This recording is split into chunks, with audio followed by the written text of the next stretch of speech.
আমাদের বড়দের জন্য একটু ঝাল করে গরুর মাংস।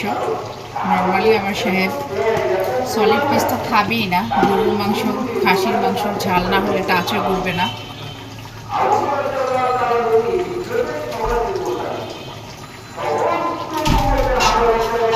ওনার জন্য সবসময় আমার যেমন দেই লাল মরিচের গুঁড়া 10টা দিয়েছি, আস্ত লাল মরিচ ভেঙে 10টা দিয়েছি, আস্ত কাঁচা মরিচ ভেঙে, একটু স্পাইসি হবে, 5টা রসুন দিলাম।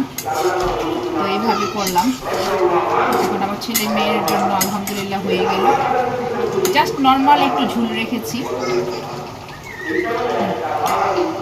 লবণও পারফেক্ট। সামান্য একটু জিরের গুঁড়া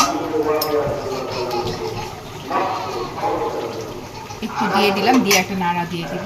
এটা দুপুরের জন্য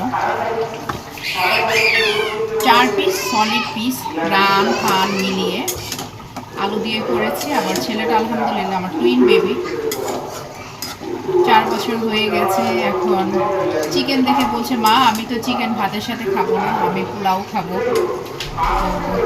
চেয়েছিলাম পোলাওটা না করতে, তো ছেলের বাবা আজকে বাসায় ছুটি, বললো যেহেতু সাইহান চাচ্ছে ওকে একটু পোলাও করে দাও।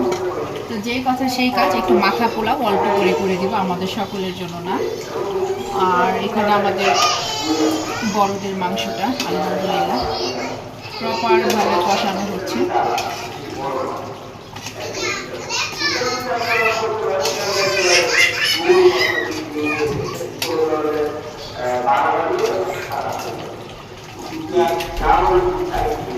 একটু লবণটা দেখতে হবে।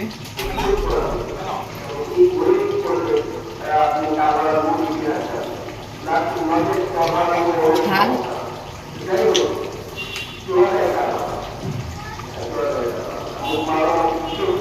লাস্টে কিছু পেঁয়াজ দিয়ে বাগার দিব। পড়াশোনা করতে চল পাপা। ওকে মা আসছি। ওকে তোমার বাবাকে বলো একটু পড়াতে।